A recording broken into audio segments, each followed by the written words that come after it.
आप देख रहे हैं यूटी न्यूज। खबरों की शुरुआत करने से पहले नजर आज के हेडलाइंस पर। दमन में कांग्रेस उम्मीदवार सलीम मेमन एवं निर्दलीय उम्मीदवार लखन टंडन ने किया चुनाव प्रचार।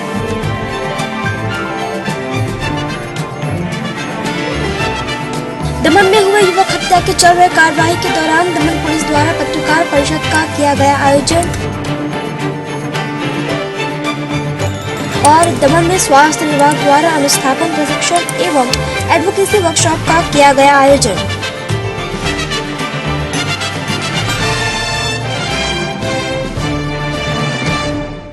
आइए अब जानते हैं समाचार को विस्तार से। दमन के वार्ड नंबर 3 में सलीम मेमन द्वारा केतन पटेल के साथ प्रचार रैली का आयोजन किया गया। दमन नगर पालिका वार्ड नंबर 3 के उम्मीदवार सलीम मेमन ने आज कांग्रेस अध्यक्ष केतन पटेल के नेतृत्व में अपने वार्ड में प्रचार रैली निकाली। जब लोगों को पता चला कि अध्यक्ष केतन पटेल आ रहे हैं तो ऐसा जनसैलाब उमड़ा जिसे देखकर विरोधियों की सांसें थम गई।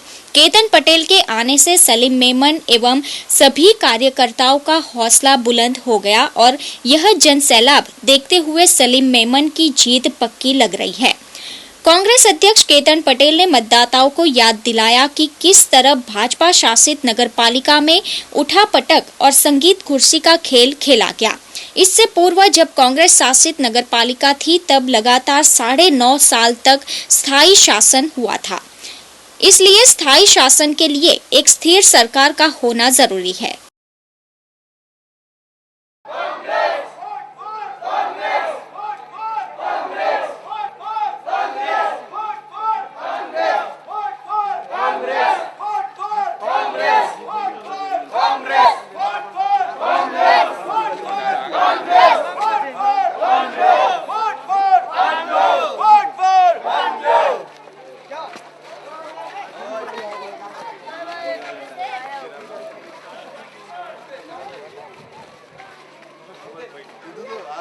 मैं दमन वार्ड नंबर 3 खरावाड़ से कैंडिडेट हूं कांग्रेस का। मैं आप सबको अवगत करता हूं कि मैं इस वार्ड के विकास के लिए अपनी सारी ताकत लगा दूंगा और इस वार्ड को सारे वार्डों से उचित स्थान पर ले जाने के लिए जो मुझसे प्रयास होगा, जो मुझसे कोशिश होगी, जो मुझसे मेहनत होगी वो मैं जरूर करूंगा। इस विकास को सबसे आगे ले जाऊंगा, इस वार्ड को सबसे आगे ले जाऊंगा और आप सब साथ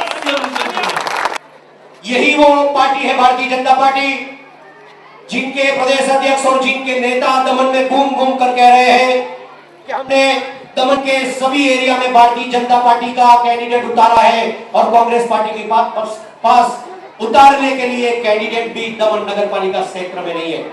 लेकिन मैं ये प्रेस और मीडिया के जरिए से उन लोगों को आह्वान करना चाहता हूं कि आपको हम ये बताना चाहते हैं कि कांग्रेस पार्टी जब ये लोकल राजनीति हो, ये नगर पालिका का चुनाव हो जिसमें छोटे छोटे वार्ड 1800 से 2000 वोटर्स एक वार्ड में बसे हो, उसका विकास अगर नजरअंदाज करने में कांग्रेस पार्टी रहेगी तो यकीनन वो वार्ड का विकास रुक जाएगा। हम ये चाहते हैं कि जहां पर कांग्रेस के कैंडिडेट दूसरे लोगों के मुकाबले में काफी सक्षम, काफी अच्छे हैं और आपके वार्ड का ये खुश नसीब है, आपका ये सौभाग्य है कि सलीम भाई मेमन जैसे कद्दावर नेता आपके वार्ड से कांग्रेस पार्टी से चुनाव लड़ रहे हैं और मुझे आशा है और पूरा विश्वास है कि आने वाले 30 तारीख को सलीम भाई मेमन को यही वार्ड से आप प्रचंड बहुमती से जिताएंगे। ऐसा एक फ्रेश, एक नया, एक उभरता हुआ, एक उत्साही चेहरा केतन भाई पटेल ने आपके वार्ड को दिया है।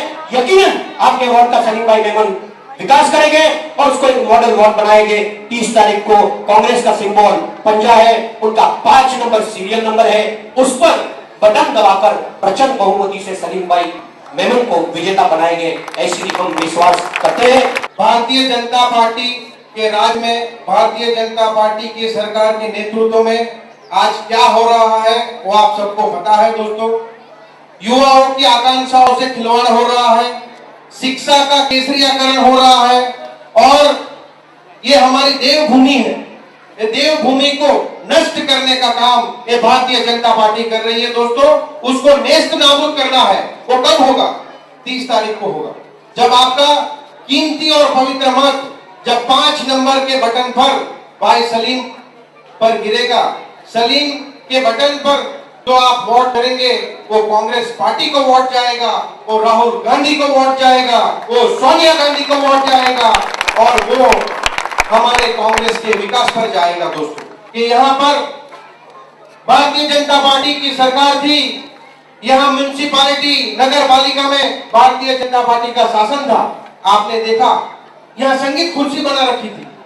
ये आज मैं अवाला फरिया में खड़ा हूँ, मुझे याद है कि अवाला फरिया कांग्रेस पार्टी का एक मिसाल है। यहाँ से कांग्रेस पार्टी का घर रहा है और यहाँ से ही कांग्रेस पार्टी का कैंडिडेट म्युनिसिपैलिटी में गया है। दोस्तों, मैं अवाला फरिया की मेरी माताओं बहनों और मेरे वडील और युवा साथियों को खास आह्वान करता हूँ कि आपका वोट कांग्रेस पार्टी को जाएगा और आपका वोट विकास को जाएगा।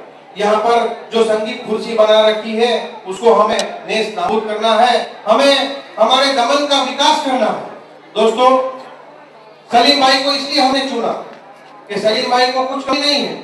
यहाँ पर जो हमारे काउंसिलर आते हैं वो घर में अपनी कबाड़ भरते हैं, अपनी बैग भरते हैं, रोज इधर से उधर उधर से इधर। ये क्या कर रखा है भाई? आपको अभी तो 3-4 महीना नहीं होता है, कुछ सीखता नहीं, दूसरी पार्टी में चले जाता है, वहां पर और एक उलट मार के दूसरी जगह चले जाता है। अध्यक्ष, नगर पालिका का अध्यक्ष, आपने देखा होगा कि जब कांग्रेस पार्टी का शासन था, जब कांग्रेस पार्टी की सरकार थी, हमने 9.5 साल विशाल टंडेल को अध्यक्ष बना के रखा और उस विशाल टंडेल को 9.5 साल चलाया और 9.5 साल में जो विकास हुआ वो आप सबको पता है। विकास जो किया वो विशाल के नेतृत्व में हमने म्युनिसिपैलिटी चलाई, वो कांग्रेस की म्युनिसिपैलिटी थी और कांग्रेस पार्टी ने इतना विकास किया, दमन में इतना विकास किया कि आप सबको पता है। मैं इस मंच से इतना कहना चाहता हूं कि दोस्तों, धर्म का बंटवारा नहीं करें। जो कैंडिडेट खड़े हैं वो कैंडिडेट को तो पता है, पर आपको बताना चाहता हूं कि वो पीछे से किसी ने उसको खड़ा किया। भारतीय जनता पार्टी वाले उनको चढ़ा के पीछे से उनको बल दे रहे हैं। जो भी कैंडिडेट हमारे समाज से, चाहे मुस्लिम समाज से खड़ा है, वो भारतीय जनता पार्टी उसको धर्म के नाम से एक वापस बांट के बेचारे को वापस वहीं खड़ा कर दे।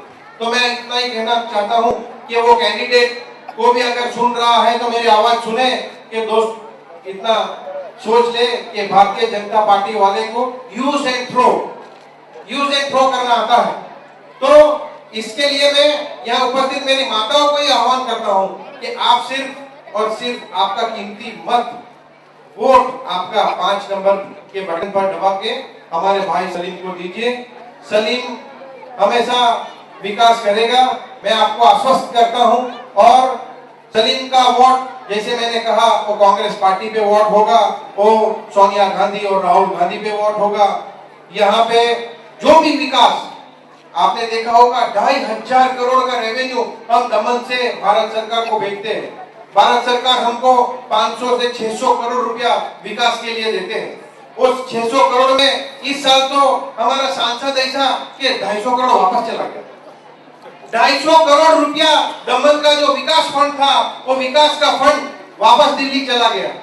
तो आप सोचिए ये क्या हो रहा है। इसीलिए अच्छे नेतृत्व की जरूरत है, अच्छे लोगों की जरूरत है, तभी हमारे दमन का विकास होगा। दमन नगर पालिका के आगामी चुनाव के मद्देनजर निर्दलीय उम्मीदवार लखन टंडेल के चुनाव प्रचार के दौरान किया गया रैली का आयोजन। दमन नगर पालिका के वार्ड नंबर 11 के निर्दलीय उम्मीदवार लखन टंडेल ने अपने समर्थकों के साथ डोर टू डोर चुनाव प्रचार के अंतर्गत रैली का आयोजन कर मतदाताओं से अपने चुनाव चिन्ह सीलिंग फैन पर बटन दबाकर वोट देने की अपील की एवं चुनाव प्रचार के दौरान लखन टंडेल ने मतदाताओं के समक्ष अपना विजन रखा। चुनाव प्रचार में निर्दलीय उम्मीदवार लखन टंडेल के साथ उनकी पत्नी प्रतिमा लखन टंडेल, माची समाज महिला मंडल प्रमुख, दिलीप नगर महिला मंडल प्रमुख, दिलीप नगर डेवलपमेंट एसोसिएशन के सदस्य सहित बड़ी संख्या में लखन टंडेल के समर्थक मौजूद रहे। बता दें, आगामी नगर पालिका चुनाव को ध्यान में रखते हुए सभी पार्टी के प्रत्याशी जोश के साथ चुनाव प्रचार कर रहे हैं। वार्ड नंबर 11 मतदाता भाईओ અને બહેનોને મારી નમ્ર અરજ છે કે છેલ્લા 5 વર્ષમાં જે સંગીત ખુરશીએ બજાવી છે એ સંગીત ખુરશીને આપણે બંધ કરી લોક સેવામાં કામ કરે એવા ઉમેદવારને આપણે ચૂંટીને લાવવાનું છે અને આ જૂના જે મેમ્બરો છે, ચૂંટાયેલા ભાઈઓ છે, એને ફરી પાછી લાવીને આવી ભૂલ કરી તો 5 વર્ષ હજુ પસ્તાવાનો વારો આવશે. દમણ એક એવું સુંદર સિટી અને શહેર બનાવવું છે જેથી આખા ઇન્ડિયામાં લોકો એમ કહેશે કે દમણ જેવું કોઈ સિટી નથી. કારણ શું સેન્ટ્રલ ગવર્મેન્ટ દમણ માટે એટલા કરોડો રૂપિયા આપે છે કે જેના પૈસાનો બધો દુર્વ્યવહાર થઈ રહ્યા છે અને આ કમિટી લાસ્ટ વર્ષ 5 વર્ષમાં એના સિવાય બીજું કંઈ કર્યું નથી. ફોર એક્ઝામ્પલ આપું તો અમે દિલીપનગરના ચેરમેન રહેવાથી આ સોસાયટી આજે એટલી ડેવલપ કરી છે જેમાં મ્યુનિસિપાલિટીનો એક નયા પૈસાનો સહયોગ નથી અને બીજા કાઉન્સિલર બી આજે એડવર્ટાઇઝ કરે છે કે દિલીપનગર સોસાયટી જો અમને દમણ પૂરું શહેર બનાવીશું તો તમે લોકો વિચાર કરજે કે આવી ભૂલ નહીં કરતા અને આ વખતે આપણે લખમભાઈ ટંડેલને જંગી બહુમતીથી વિજય કરી એવું આશા રાખું. મારું સિમ્બોલ છે સીલિંગ ફેન છે અને 3જા નંબરનું બટન છે. આ વોટર્सનો ખાસ મારે જણાવવાનું છે. दमन में हुए युवक की हत्या मामले में पुलिस कार्रवाई शुरू करते हुए पत्रकार परिषद का आयोजन किया गया. मंगलवार को दमन के आंबावाड़ी क्षेत्र में दिन दहाड़े एक युवक की हत्या किए जाने की चौंकाने वाली घटना प्रकाश में आई थी. बता दें कि आंबावाड़ी क्षेत्र में देवेंद्र पटेल उर्फ भालो नामक युवक अपने परिजनों के साथ रहता था. ऐसे में मंगलवार के दिन सुबह करीब 10 बजे के आसपास घर में घुसकर देवेंद्र पटेल के सिर और गले पर धारदार हथियार से वार करते हुए उसे मौत के घाट उतारकर आरोपी मौके से फरार हो चुके थे. इस घटना के तुरंत बाद पुलिस भी मौका वारदात पर आ पहुंची थी और शव को पीएम हेतु भिजवाकर हत्या का मामला दर्ज किया गया था. पुलिस के मुताबिक पैसों की लेन देन या किसी महिला के साथ संबंध होने की बात को लेकर देवेंद्र की हत्या की गई हो ऐसी आशंका जताई जा रही है. साथ ही मृतक देवेंद्र शराब की हेराफेरी का कारोबार करता था, ऐसा पुलिस का कहना है. वहीं इस घटना को लेकर आंबावाड़ी गेट के सीसीटीवी फुटेज की जांच भी दमन पुलिस कर रही है. लिहाजा आरोपियों तक पहुंचने के लिए दमन पुलिस अधिक जांच पड़ताल में जुट गई है. यह जानकारी एसपी सिंगल द्वारा पत्रकार परिषद के माध्यम से दी गई. कल एक मर्डर हुआ यहाँ अम्बावाड़ी में. एक देवेंद्र भालो नाम का लड़का, उसकी किसी ने डेथ कोई वेपन से, शार्प वेपन से उसको हिट किया है और हम लोग उसमें इन्वेस्टिगेशन कर रहे हैं. हमने 302 का मर्डर का केस रजिस्टर किया है आईपीसी के सेक्शन के तहत और उसमें अभी कई लोग हैं जो जिसपे हम सस्पेक्ट कर रहे हैं जिनको इस मर्डर के लिए. पर वो इन्फॉर्मेशन जब एक बार वो लोग हमें मिल जाएंगे तो मैं आपको डिटेल में बता पाऊँगा. अभी तक जो प्राइमरीली शक है वो ये है कि कोई बिजनेस राइवलरी इनकी रही है, शायद कोई पैसे का लेन देन हो, पर ये चीज़ इन्वेस्टिगेशन का हिस्सा है और इस वजह से जब ये चीज़ हमारे सामने क्लियरली आ जाएगी तो मैं आप लोगों को बताऊँ. मर्डर कोई शार्प वेपन से, जैसे कि कोई स्वॉर्ड जैसा वेपन हो, तलवार जैसा या बड़े कोई चाकू जैसा, उससे जो डिसीज्ड है उसके गर्दन पे और सिर के पास हिट किया गया. सर, जब वारदात हुई तब घर में वो जो उसके परिवारजन थे या उस घर में 3 लोग रहते हैं. एक उसकी मदर और एक उसकी बहन, वो दोनों थे पर वो अलग रूम में थे. इस रूम में जहाँ इसकी डेथ हुई वहाँ ये अकेला ही था. मोस्ट लाइकली कल सुबह ये इंसिडेंट हुआ. सर, पुलिस की तहकीकात में कुछ जानने को मिला कि ये लोग किस तरह से घर में घुसे थे, क्या करके घुसे थे? देखिए, जो एंट्री है वो अभी तक तो फ्रेंडली लग रही है, तो उसमें यही लगता है कि कोई इसका जानकार ही निकलेगा, पर ये चीज़ मैं श्योरली नहीं कह सकता क्योंकि ये चीज़ अभी इन्वेस्टिगेशन कर. सीसीटीवी फुटेज है उस गेट पे, पर वो बाहर वाले गेट पे है जहाँ से गाड़ी एंटर होती है और गाड़ी बाहर जाती है, तो उसमें वो रिकॉर्डिंग हमने सीज कर ली है और उस पर हमारा काम जारी है. कई गाड़ियाँ हैं उसमें, पर वो हम एक एक करके वेरीफाई कर रहे हैं. सर, ये क्या करता था लड़का? मोस्ट लाइकली बूट लेगिंग में इन्वॉल्व था और दारू का ही शायद काम कर रहा था जहाँ तक इन्फॉर्मेशन है. सर, दिन दहाड़े एक युवान की हत्या की जा रही है उसके ही घर में घुसकर, तो ऐसे लोगों पर पुलिस अब किस तरह से कार्रवाई करेगी? देखिए, हम तो सख्त से सख्त एक्शन लिए हैं. जो हमारे आईपीसी धारा का एक सबसे बड़ा सेक्शन है 302 का, हम केस उस पर रजिस्टर किए हैं और हम कोई कसर नहीं छोड़ेंगे कि जो आदमी इसके पीछे है उसको सजा मिले. दमन के स्कूलों के प्राचार्य एवं शिक्षकों के लिए स्वास्थ्य विभाग द्वारा अनुस्थापन प्रशिक्षण एवं एडवोकेसी वर्कशॉप का आयोजन किया गया. दमन प्रशासन के स्वास्थ्य विभाग एवं स्टेट एड्स कंट्रोल सोसाइटी द्वारा विभिन्न विषयों पर 2 दिवसीय अनुस्थापन प्रशिक्षण एवं कार्यशाला का आयोजन किया गया है, जहां मोटी दमन पीएचसी के सीएचसी सभागार में आयोजित इस कार्यक्रम का बुधवार को पहला दिन रहा। इस अवसर पर स्वास्थ्य निर्देशक डॉक्टर केवाई सुल्तान के अलावा अन्य अधिकारी समेत दमन की स्कूलों के प्राचार्य, हेडमास्टर एवं शिक्षकगण मुख्य रूप से उपस्थित रहे। ऐसे में दीप प्रज्वलित करते हुए कार्यक्रम की शुरुआत की गई। इस दौरान स्कूल हेल्थ प्रोग्राम्स के अंतर्गत नेशनल डीवर्मिंग डे के साथ साथ अन्य कई मुद्दों पर पावर पॉइंट प्रेजेंटेशन के माध्यम से उपस्थितों को विस्तृत जानकारियां प्रदान की गई।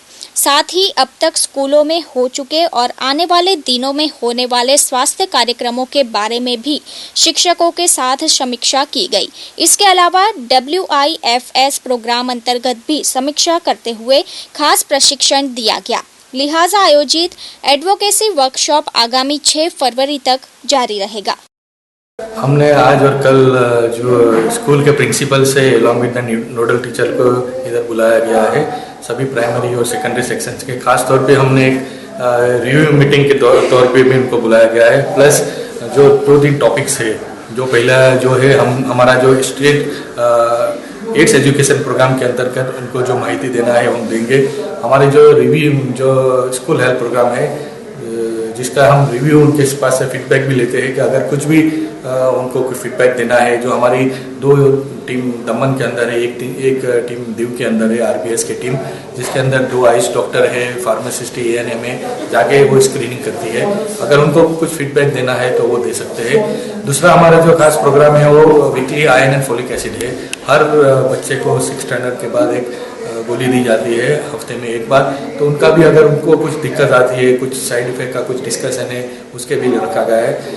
दमन और दीव के अंदर 7 से 12वीं तक की गवर्नमेंट और एडेड स्कूल को हम सैनिटरी नैपकिन देते हैं। हर महीने एक पैकेट देते हैं जिसके अंदर 10 सैनिटरी, ताकि मेंस्ट्रुअल हाइजीन रहे, कोई भी तरह का रिप्रोडक्टिव इन्फेक्शन, कुछ भी तरह का इन्फेक्शन ना हो। इसके लिए भी हमने ये प्रोग्राम हमारा 2 साल से चल रहा है, तो उनके बारे में भी हमने उनको उनके पास से फीडबैक ले रहे हैं। पार्टी में पेट्रोल पंप संचालक द्वारा रातों रात बनाए गए कंपाउंड वॉल से परेशान होटल संचालक द्वारा पार्टी पुलिस स्टेशन में शिकायत दर्ज करवाई गई है। पार्टी नेशनल हाईवे नंबर 8 पर पेट्रोलियम कॉर्पोरेशन लिमिटेड के कंपनी संचालित पेट्रोल पंप आई हुई है, जो पेट्रोल पंप राधा कृष्णा त्योमीलाल ज्योति ऑटोमोबाइल एजेंसी के नाम से चल रही है। एवं पेट्रोल पंप के पास पिछले 40 से 45 वर्षों से अशरफ भाई शेख द्वारा होटल रागम नाम की होटल चलाई जा रही है, जहां मंगलवार की रात को पेट्रोल पंप संचालक राधा कृष्णा ने पेट्रोल पंप पे कंपाउंड वॉल बना दिया है, जिस कारण होटल में आने जाने का रास्ता बंद हो गया है, जिसको लेकर होटल संचालक द्वारा पुलिस स्टेशन में पेट्रोल पंप के संचालक के विरुद्ध शिकायत दर्ज करवाई गई है। दूसरी तरफ कंपनी संचालक अनुसार कंपनी के नियमानुसार यह कंपाउंड वॉल बनाया गया है। मैं कल रात में बंद करने जा रहा टाइम में कहीं नहीं हो, तो हमारा आई वो तो दीवार बनाई लाई हम पेट्रोल पंप वाला है हमारा, तो अब शो करें जो लोग के सेल्स ऑफिसर आता बात करो, हमारा तो कहीं शायद नहीं। कोई जमीन बाबते कोई तकरार હતી આ બાબતે? ભાઈ બબાલો પર કઈ નહીં થઈ। અત્યારે કેવી પરિસ્થિતિ છે તમારી દુકાનમાં? જોવો તો કઈ રીતે? દુકાનમાં આવવાનો રસ્તા જ બંધ છે ને, કોઈ ગ્રાહક જ નહીં આવે તો પછી 8-10 જણ કામ કરે, અમારા બધા આમાંથી થાય એવું લાવવાનું। તમે હવે શું ઈચ્છો છો આ બાબતે? હવે પોલીસ કમ્પ્લેન કરવાનો છે। મ્યુનિસિપાલિટી લોકો પરમિશન બી નહીં લીધેલું, મ્યુનિસિપાલિટી વાળા શું કરે તે જુએ। પેટ્રોલ પંપ માલિક શું જણાવે છે, કયા કારણસર બંધ કર્યું છે? એ અમને કંઈ કીધું નહીં, કંઈ કારણ જ નહીં કીધું, એમ જ બંધ કર્યું। प्रॉब्लम यह है कि यहाँ से जहाँ पर हमारी कंपनी ने किसी को भी अंदर से रास्ता दिया नहीं है। वो बोले आप होटल की बात करो, जहाँ पीछे के बैक साइड की बात करो, जहाँ से रास्ता नहीं है, उसका प्रूफ है ये कागज जो एनए के पेपर है। आप देख लीजिए, अगर इसमें रास्ता हो गए तो कंपनी हम बात करेंगे कंपनी से। और कंपनी में फिलहाल एक्सप्लोजिव जो डिपार्टमेंट है उसके जो रूल एंड रेगुलेशन है उसके अंडर रहते हुए हमें पंप की साइड्स इनटेक करने को बोला है, जो हमें ही करनी है, ठीक है ना। और फिर कोई बोले कि मेरा जहाँ से रास्ता है उसमें कोई मीनिंग ही नहीं है, क्योंकि रास्ता कंपनी ने नहीं दिया है। Company has given no pass to anybody. Company सिर्फ कस्टमर को अलाउ करती है अंदर आना, कस्टमर आए, डीजल पेट्रोल पुराए और जाए। पाडी डीसीओ स्कूल में सूरत रेंज द्वारा बैठक का आयोजन कर बच्चों के सेफ्टी पर सूचनाएं दी गई। पाडी डीसीओ हाई स्कूल में बुधवार के दिन सूरत रेंज आईजी द्वारा पाडी के 5 स्कूलों के शिक्षक, विद्यार्थी एवं स्कूल वैन चालक के साथ बैठक का आयोजन किया गया, जिसमें पीएसआई बीजे सरवैया, ज्ञानेश्वर भाई सहित अन्य अग्रणी उपस्थित हुए। इस बैठक में बच्चों के सेफ्टी के लिए अनेक सूचना दी गई, जिसमें शिक्षकों को बीमा बिना के वाहनों में विद्यार्थियों को नहीं बिठाना है, ड्राइवर एवं वैन मालिक का नंबर स्कूल में रखना है, जैसे अन्य मुद्दों पर विस्तृत जानकारियां दी गई। इस बैठक में DCO high school, DCO middle school, DJ Damania Bal Mandir school, BRJP school एवं आरजे दमनवाला स्कूल के सभी शिक्षक एवं विद्यार्थी मौजूद रहे। गौरतलब है कि आए दिन छेड़खानी की घटना, सड़क दुर्घटना जैसी घटनाओं को रोकने के उद्देश्य से इस बैठक का आयोजन किया गया था। થોડા સમય પહેલા ઓલપાડની અંદર એક સ્કૂલ વાનના ડ્રાઈવર દ્વારા એક વિદ્યાર્થીનીની અડપલા કરવામાં આવેલા, જે બાબતે ગુનો દાખલ કરવામાં આવેલો। આના અનુસંધાનમાં સુરત રેન્જના આઈજીપી સાહેબ દ્વારા સૂચનાઓ આપવામાં આવેલી કે દરેક સ્કૂલ મેનેજમેન્ટ તેમજ સ્કૂલ વાનના ડ્રાઈવરો, માલિકો તમામને સાથે રાખી અને એક મિટિંગનું આયોજન કરવામાં આવે અને બાળકોની સેફટી માટે જરૂરી તકેદારી રાખવા બાબતની સૂચનાઓ તમામને આપવામાં આવે।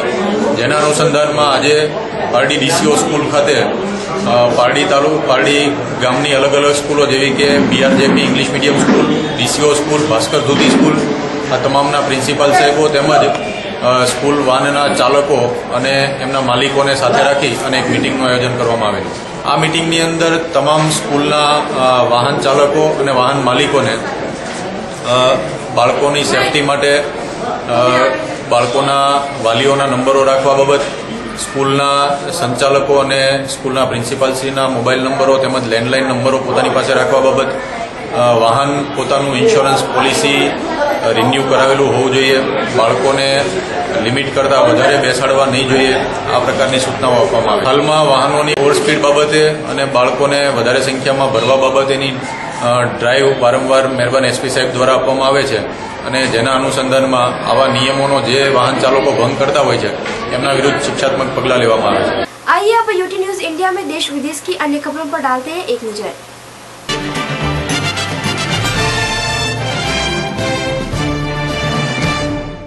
नमस्कार दर्शकों, मैं स्नेहा यूटी न्यूज इंडिया में आप सभी का स्वागत करती हूँ। आइए अब बढ़ते हैं खबरों की ओर। टीम इंडिया के टेस्ट रैंकिंग में नंबर 1 स्थान हासिल करने पर हुई वापसी। इंग्लैंड की साउथ अफ्रीका पर 4 मैचों की सीरीज में 2-1 से जीत के बाद भारत ने आज लगभग 4.5 साल बाद फिर से टेस्ट क्रिकेट में नंबर 1 स्थान हासिल कर ली है। भारत अब 110 अंक लेकर टॉप पर कायम हो गया है। भारत के बाद ऑस्ट्रेलिया और साउथ अफ्रीका नंबर आता है। ओडिशा में आए 4 संदिग्ध के लापता होने पर राज्य भर में हाई अलर्ट घोषित कर दिया गया है। ओडिशा के होटल से 4 संदिग्धों के गायब होने की खबर प्रकाश में आई है। बता दें कि संदिग्धों के आतंकी होने का शक जताया गया है और उनकी तलाश चल रही है। चारों ने खुद को इराक का नागरिक बताया था। बता दें कि दिल्ली के नंबर की जो कार लेकर संदिग्ध आए थे, उनका रजिस्ट्रेशन जाली निकाला है। खुफिया एजेंसी के मुताबिक कुछ संदिग्ध आतंकियों के घुसने की खबर है। ऐसे में देश भर में अलर्ट जारी कर दिया गया है। दिल्ली के अफसर विश्व मोहन को पुरस्कार मिलने पर उन्होंने मंच पर ही दिल्ली के एलजी के पैर छू लिए। सोमवार को दिल्ली में चुनाव को सही ढंग से कराने के लिए 3 लोगों में विश्व मोहन को भी स्पेशल अवार्ड के लिए चुना गया था, जहां उनको अच्छे काम के लिए पुरस्कार दिया गया। इसी मौके पर उपराज्यपाल से पुरस्कार लेते समय विश्व मोहन ने उनके पैर छुए। बाद में अपने इस व्यवहार के सवाल पर जवाब देते हुए उन्होंने सफाई दी कि यह बड़ों के सम्मान करने जैसा ही है। अगर उनकी जगह कोई और भी होता तो भी मैं यही करता। फिलहाल यूटी न्यूज इंडिया के इस बुलेटिन में इतना ही। तब तक के लिए नमस्कार।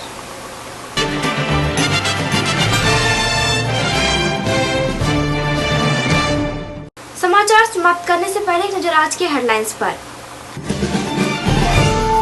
दमन में कांग्रेस उम्मीदवार सलीम मेमन एवं निर्दलीय उम्मीदवार लखम टंडेल ने किया चुनाव प्रचार।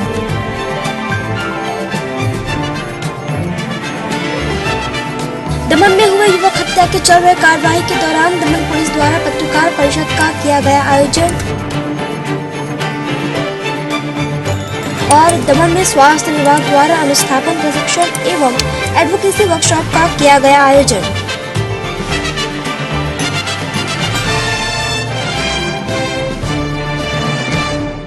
तो ये थे अब तक के समाचार। कल फिर मिलेंगे हम नए समाचारों के साथ। तब तक के लिए आप देखते रहिए यूटी न्यूज। धन्यवाद।